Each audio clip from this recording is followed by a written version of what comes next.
History of Vector Analysis, Episode 2, The Dawn of Imaginary Numbers. You are here. Hey, it's old Doc Goldler. Welcome back.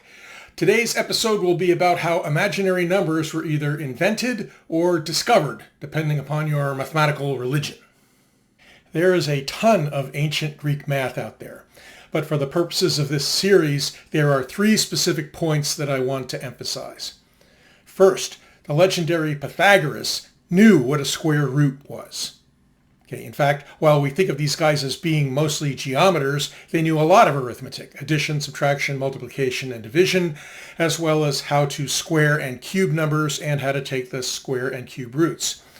Along with several other civilizations, they knew the quadratic formula as seen here in the box, although they wrote it in a completely different and almost unrecognizable form. Second, Pythagoras saw numbers as discrete quantities, 2, 7, and maybe the ratios of those sorts of numbers. Yet the Pythagorean theorem, shown here, had a tendency to produce irrational numbers, numbers that could not be expressed as the ratio of two integers. There is a famous story of how harm came to the guy who discovered that the square root of 2 was irrational. The point is that the Greeks and the others had a real problem with irrational numbers. What is not as widely known is how the Pythagoreans and the Greeks in general responded to this crisis. What they did was to separate arithmetic and geometry into distinct fields. Arithmetic dealt with discrete quantities, specifically numbers, while geometry dealt with continuous quantities, such as lines, surfaces, and volumes. So in geometry, you could have any length you wanted, including the square root of 2, but in arithmetic and later algebra, you could not. No irrational coefficients or roots in arithmetic. You can see how this might have been a problem for the advancement of mathematics. Now, third, another metaphysical concept involving the nature of reality. The Greeks loved metaphysics. In nature, you cannot have less than nothing. Because of this, in math, even in pedestrian arithmetic, you could not have negative numbers. The Greeks had subtraction. 5 minus 3 was a perfectly reasonable expression. But 3 minus 5 was quote-unquote not defined, kind of like trying to take the logarithm of a negative number in Excel or dividing by 0. You get back an error message. In geometry, the length of a curve was always positive, whether you measured it from the left or from the right. So to summarize, the ancient Greeks had the square root operation, but neither irrational nor negative numbers were defined. Most of what the Greeks actually knew, along with most of knowledge in general, was lost in what we now refer to as the West during the Dark Ages. One of the silver linings of the Crusades was that parts of this knowledge, the writings of Plato, Aristotle, and importantly for our story, Euclid, the geometer, were brought back into the West via the Crusades, along with some new, weird, but remarkably practical Arabic stuff called algebra, or algebra as we know it today. This was at about the same time that universities were springing up in the West, so Euclid's geometry, still in Greek, and Al-Khwarizmi's algebra, translated into Latin, became the pillars of Scholasticism taught in these new universities. It's important for our story to note that scholastics treated the Greeks with almost the same degree of reverence that they treated Moses and Jesus. These were giants, extinct on Earth today, so we take their writings without question as gospel. For our story, that means that square roots are okay, but negative numbers are not. By the time the Renaissance rolled around, things had started to loosen up a little bit. This guy, Girolamo Cardano, was an influential and original mathematician of the period. He was a bunch of other things as well, a physician, a biologist, an astronomer, inventor, philosopher, and, interestingly, a quasi-professional gambler. One of the many books that he wrote, over 200, was a book called Games of Chance around 1564, although it wasn't published till a century later. But today, this is recognized as the book that has the first systematic treatment of probability in it. So the motivation behind inventing probability and statistics was gambling. Isn't history interesting? Cardano's most famous work is his Ars Magna, the Great Art, published in 1545. Ars Magna is considered by many to be one of the most important mathematical and scientific treatises of the early Renaissance, up there with the works of Copernicus. This work contains, according to Wikipedia, the first systematic use of negative numbers in Europe. Now, negative coefficients did appear in some places prior to this, but not systematically. You can see the difference between these two lines here. Both of these expressions today are recognized as the same thing, but in the prior to the 1500s, you would always phrase them such that the coefficients were always positive. You put them on the side so that you wouldn't have negative coefficients. Now, negative coefficients became accepted in certain places, but Cardano was the first one to go further and accept negative roots as well. If you look at this expression today, we can see that it's quadratic because of the x squared term, so that we know that there must be two roots. Now, the quadratic formula was well known, and it produces two answers, 5 and -2. Now, there's no question that if you plug a -2 in for x, the result comes out to be 0. But this is beside the point. Prior to Cardano, there was only one legitimate root for this expression, namely 5. The -2 was simply discarded as meaningless. Square roots date back to the ancient Greeks and earlier civilizations, but up to this point, mathematicians only had to worry about taking the square root of a positive number, because negative numbers didn't matter. They didn't exist. So as soon as Cardano states that negative numbers are legitimate everywhere in algebra, for roots as well as for coefficients, he is out of the frying pan and into the fire, because if negative numbers are legitimate, then the square roots of negative numbers cannot be dismissed as irrelevant or absurd. What is the square root of a negative number, then, even in the pedestrian world of algebra? To his credit, Cardano acknowledged that this problem had to be addressed in some way, so he became the first one to consider the algebra of the square root of a negative number in Ars Magna itself. The previous chart also shows the reference for what follows, a detailed but semi-popular mathematical history called An Imaginary Tale about the square root of -1 by Paul J. Nahan. Here's the problem Cardano explored, first as a word problem and then in algebraic form. X squared minus 10x plus 40 equals 0. He does express it in this form with the negative coefficient.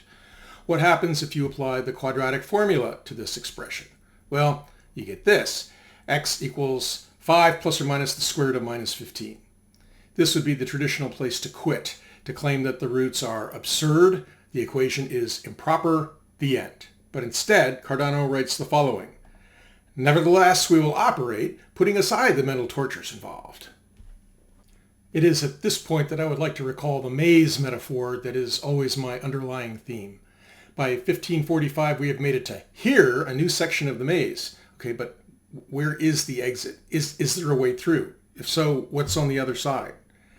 Cardano metaphorically girds his loins and plunges into the unknown channels of the maze, not really knowing what he's looking for or what he might find.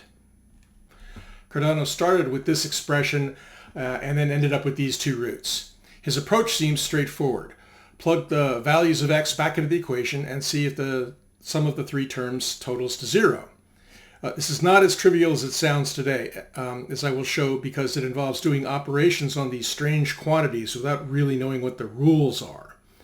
All right, let's do it. First, we'll calculate the x squared term. We'll consider the positive root here. If we start by using the Arabic rule for multiplying out the sums of terms, say, what else can we try? We get this expression with 4 terms. Copy and paste, okay? The next step is to evaluate each of the 4 terms. Well, 5 times 5 is 25, right? We got that one. All right. We don't know what the square root of -15 is, but let's assume that whatever it is, 5 times it is 5 times the square root of -15. That is, that the operation of multiplication between real numbers and whatever this is defined. Okay, the third term is the square root of -15 times 5. Is this the same thing as the second term? That is, can we assume that 5 and the square root of -15 commute? Hey, let's give it a try. What could possibly go wrong? All right, this means that the sum of the two middle terms is 10 times the square root of -15. Finally, we have to take a shot at evaluating the square root of -15 times itself. Is it safe to assume that the square of the square root of negative 15 is simply negative 15. This seems kind of dodgy. Okay, you shove negative 15 off into the twilight zone by taking the square root of it, and then you bring it back by squaring it. How do you know something horrible hasn't happened to it? Maybe it looks normal, but the result is like trying to divide by 0. But hey, you only live once. Let's try the square of the square root of negative 15 is the real number, negative 15. Okay, so the x squared term might be 25 minus 15 plus 10 times the square root of minus 15, or x squared equals 10 plus 10 times the square root of minus 15. Step 3 is to evaluate the minus 10x term. What the hell? Let's assume that the distributive property holds for the square roots of negative numbers. Then minus 10 times the quantity 5 plus the square root of minus 15 is equal to minus 50 minus 10 times the square root of minus 15. Okay, step 4 is another easy one, thank goodness. Okay, we assume that 40 equals 40. Okay, I think we got that one. Step 5 is to sum the three terms up. Okay, here is the x squared term, here is the minus 10x term, and here is 40. Collect the regular numbers on the left and the weird stuff on the right, and we get, well, let's see, the first part is 10 minus 50 plus 40 does appear to be equal to 0. Okay, great. Now, we know nothing about the arithmetic of these weird numbers, these complex numbers as we'll call them later, other than what we have speculated about earlier. However, we note that one term is positive 10 times the square root of minus 15, and the other is negative 10 times the square root of minus 15. Is it that much of a stretch to assume that anything minus itself is 0, even if the objects themselves are weird? Once again, let's bet that we can. Boom! If we make all these assumptions, then we can conclude that, while we may not understand what x is, we can conclude that x is a solution to the expression x squared minus 10x plus 40 equals 0. Cardano may actually have found a viable path through the maze. Cardano writes in Ars Magna, after reaching this point, "So progresses arithmetic subtlety, the end of which is as refined as it is useless." I might phrase it like this: if we treat the square root of negative 1 as a legitimate algebraic object, the math works out, but I, Cardano, see no obvious utility. The key to my first part of the sentence here is the phrase legitimate algebraic object.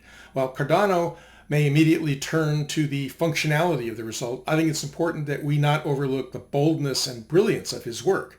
The math works out if, in modern notation, we can assume the following.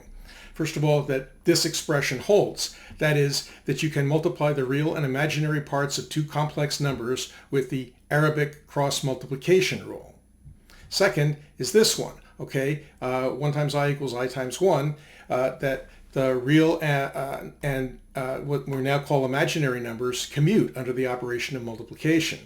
And finally, that if I is defined as the square root of minus 1, then I squared is in fact equal to minus 1. This is what we call an inverse property. Okay, and they don't always hold. Okay, so note that Cardano proves none of these assumptions. He merely shows that you get internally consistent results if they hold. As to the second part of his expression, as refined as it is useless, he's not wrong about that claim either. He has made it through this long and difficult stretch of maze, but he sees only barren desert on the far side. In fact, it will take about 250 years for mathematicians to cross this metaphorical desert. Okay, that's it for this episode. Next time I will bring in a few key vignettes from the long journey across the imaginary desert, bringing in names like Descartes and Euler. See you then.